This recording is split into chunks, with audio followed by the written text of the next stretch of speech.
इस कार्यक्रम के प्रायोजक है राजेश मसाले।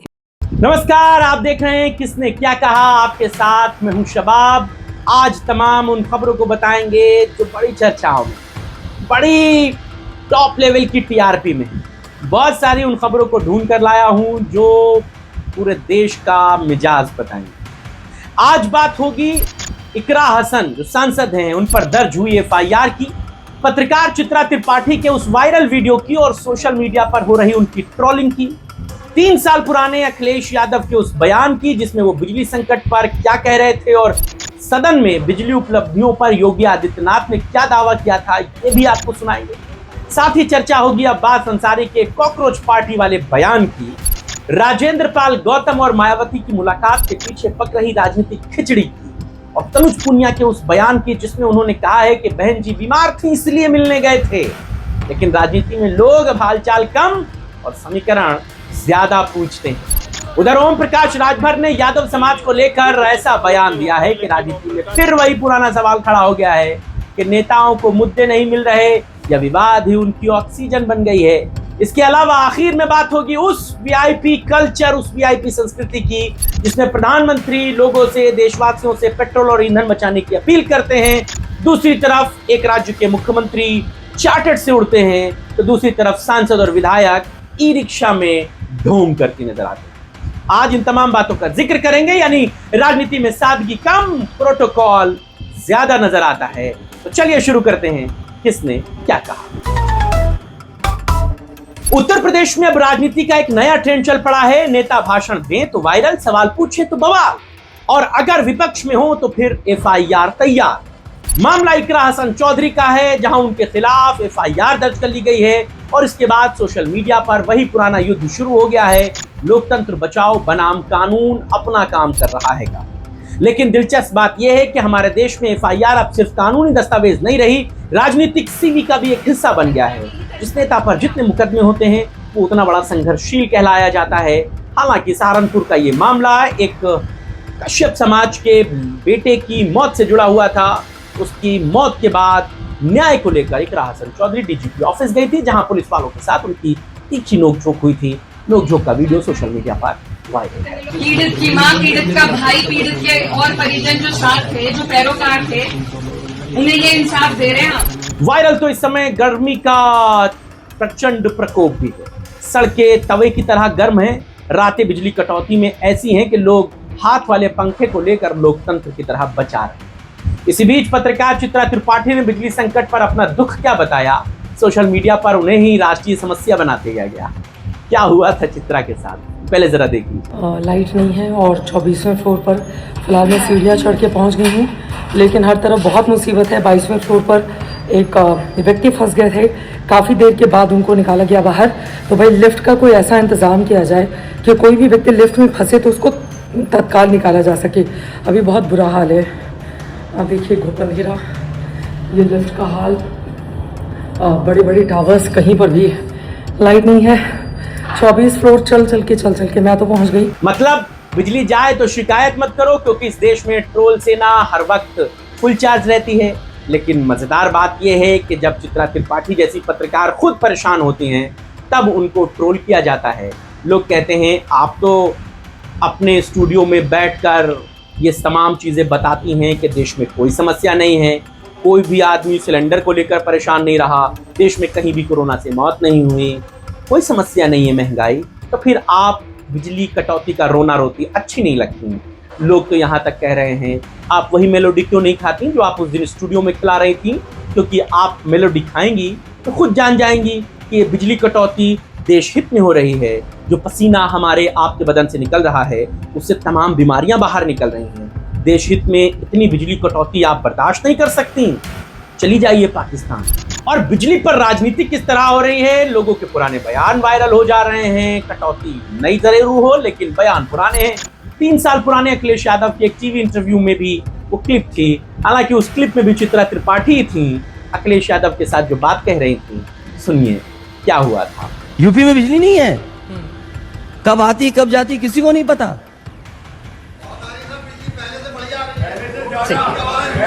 अरे ये जितने लोग बोल रहे हैं इसमें सबसे पढ़ा लिखा आदमी ये लग रहा है मुझे। एक पावर प्लांट बताइए जो बीजेपी ने लगाया हो, एक पावर प्लांट।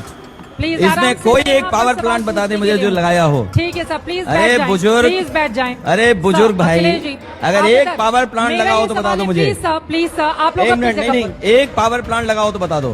प्लीज आप बैठ जाएं, आप अगर हमारे बीजेपी मेहमान के हैं, प्लीज। समर्थक हो तो खुल के सर, कहिए एक पावर आराम प्लांट से। लगाया आपने, एक पावर प्लांट लगाया हो तो बता दो। मैं इतने लोगों के सामने कह रहा हूं, और मैं नहीं कह रहा हूं, मैं रुका हुआ हूं। अपना व्हाट्सएप कर लो, मैसेज कर लो और मुझे दिखा दो यहाँ पर। बाबा 16 प्लांट लग रहे हैं, भाई भगवान, इनको क्यों आप डेलीगेट बनाते हो आप? अब बिजली के संकट पर मुख्यमंत्री योगी आदित्यनाथ का भी बयान सोशल मीडिया पर वायरल है। योगी आदित्यनाथ सरकार की उपलब्धियां गिना रहे हैं, बता रहे हैं कि कितने कितने घंटे बिजली आ रही है, कितने गांव रोशन है, इतने रिकॉर्ड हैं। सुन लीजिए। आपके समय में चूंकि बिजली नहीं देते थे, और ठीक कहा ऊर्जा मंत्री ने कि आपके समय में तो बिजली के तारों में लोग कपड़ा सुखाने का काम करते थे, लेकिन अब जिला मुख्यालय पे 24 घंटे, तहसील मुख्यालयों में 22 घंटे और ग्रामीण क्षेत्र में 18 से 20 घंटे की बिजली की सप्लाई हो रही है। आपकी पीड़ा ये नहीं है कि बिजली नहीं आ रही, आपकी पीड़ा ये कि बिजली क्यों आ रही है, क्योंकि जो आप लोग कारनामे करते थे रात्रि में, वो कारनामे बंद हो गए। लाइट रहेगी कि स्वाभाविक रूप से व्यक्ति जगा रहेगा, इसलिए आपकी परेशानी हुआ है। अब आप भी कंफ्यूज होंगे, क्योंकि टीवी पर तो पूरा यूपी चमक रहा है, लेकिन मोहल्लों में इन्वर्टर करा रहे हैं, लोग सड़कों पर हाय हत्या कर रहे हैं, चित्रा त्रिपाठी जैसे लोग भी वीडियो बना रहे हैं। ध्यान रखिए, बताइए आपके इलाके में कितना बिजली आ रही है।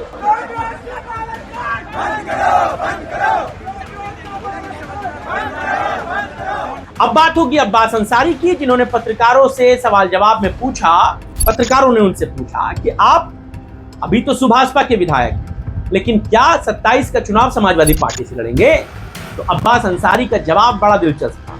उन्होंने कहा चुनाव किस पार्टी से लड़ेंगे ये तो बाद में बताएंगे, लेकिन आजकल लोग ये बड़ी चर्चा कर रहे हैं कि कोई एक कॉकरोच जनता पार्टी आई है, सोच रहा हूं उसी से चुनाव लड़ लूं। अब्बास का ये वीडियो वायरल है, सुनिए। यार आजकल बड़ा काकरोच पार्टी आई है, मैं सोच रहा हूँ उसी से क्यों ना चुनाव लड़ा जाए। क्या सिंबल रहेगा उसका? काकरोच है तो यार उसी से लड़ जाए चुनाव, सोच रहे हैं। कम से कम उसके मुद्दे मुझे बड़े पसंद आ रहे हैं। मेरे सभी जानने वाले लोग तो ज्वाइन कर लिए हैं। अगर यहाँ कोई कार्यालय खुला हो तो ले चलो ज्वाइन कर। तो सीजीआई के कमेंट पे बना है, अध्यक्ष जी आप भी ज्वाइन सीजीआई के कमेंट पे बना है। हाँ, हमारे राष्ट्रीय अध्यक्ष समाजवादी पार्टी भी कर रहे हैं, वो भी कल को बोले हैं। नेता आमतौर पर कहते हैं कि कार्यकर्ता तय करेंगे, नेतृत्व फैसला करेगा, जनता का आशीर्वाद रहेगा, लेकिन अब्बास अंसारी राजनीति में बिल्कुल स्ट्रेट फॉरवर्ड बात है। उन्होंने कहा कि कॉकरोच पार्टी का बड़ा नाम सुन रहा हूं, सोच रहा हूं उसी से चुनाव लड़ लूं। फिर क्या था, यूपी की जनता को पहली बार पता चल गया कि प्रदेश में कॉकरोच जनता पार्टी लॉन्च हो चुकी है और उसका पहला प्रत्याशी अब्बास अंसारी के तौर पर हो सकता है।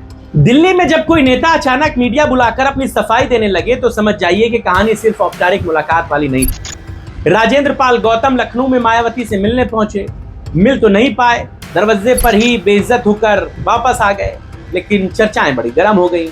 अब सोशल मीडिया पर खुद वीडियो बनाकर ये समझाना पड़ रहा है कि वो बहन जी से क्यों मिलने गए थे। सुन लीजिए गौतम साहब क्या कह रहे हैं। तो मीटिंग खत्म करने के बाद खाना खाने निकले, सामने बहन जी का बंगला देखा। मैंने सोचा कि बहन जी का कुशल क्षेम पूछ लूं, क्योंकि लोग बार बार पूछते हैं कि भाई तुम जाते हो उधर, कभी बहन जी से भी कोशिश करो, कम से कम जय भी कर लो। तो स्टाफ ने बड़े अच्छे से हमसे अच्छा व्यवहार किया, बहुत कहा कि हम आपको सुनते हैं, जानते हैं, आप बहुत अच्छा काम कर रहे हो और हम बहन जी को संदेश देंगे, जब बहन जी के पास टाइम होगा आपको बताएंगे, आप आके मिल लेना। बड़े प्यार से हम फिर वहाँ से खाना खाने चले गए। लेकिन इस बात को मीडिया ने जिस तरीके से प्रेषित किया, ये बड़ा अजीब लगा।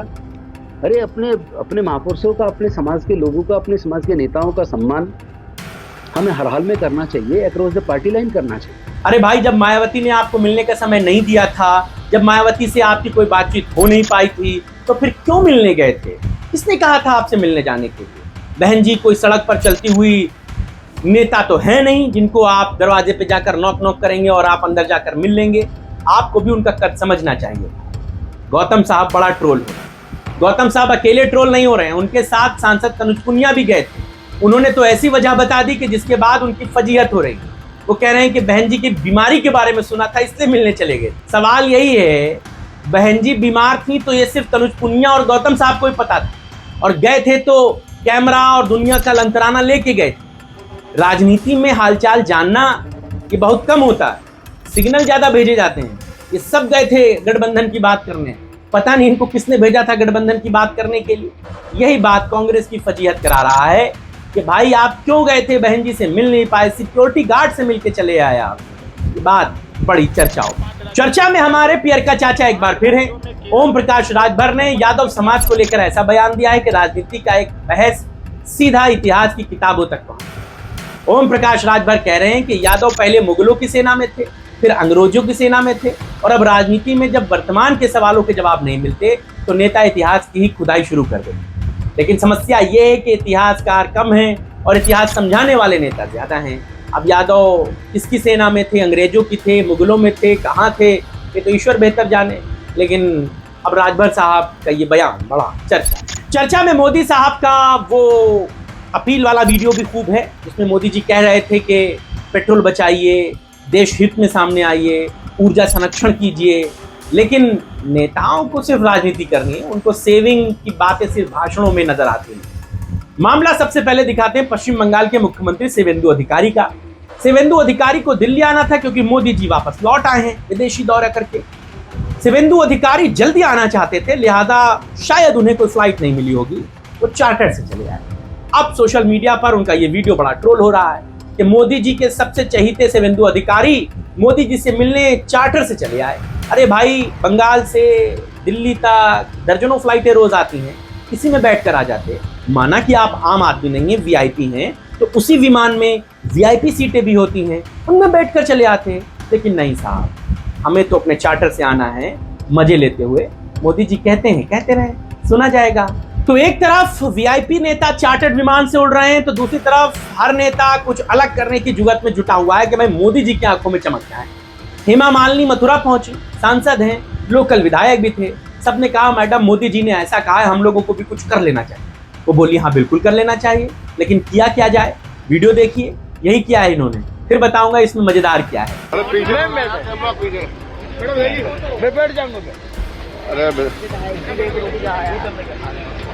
आगे बढ़ाओ, चल रही है, चलना।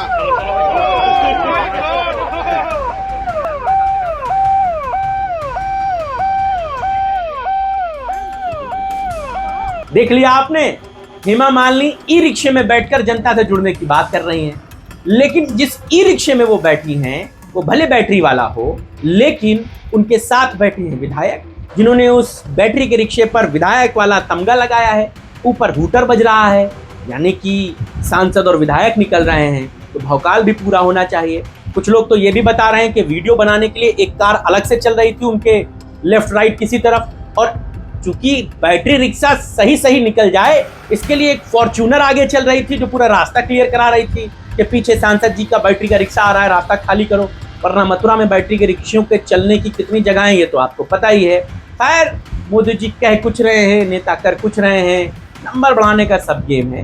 वीडियो मथुरा का है, सादगी का प्रदर्शन वीआईपी सिक्योरिटी के साथ निकल रहा है। तो आज की खबरों में बस इतना ही। आज की राजनीति में कहीं पर एफआईआर थी, कहीं पर फुल चार्ज ट्रोलिंग थी, कहीं इतिहास की लड़ाई थी, कहीं मुलाकातों की रासमी राजनीति, तो कहीं सादगी में भी पूरा वीआईपी ट्रीटमेंट।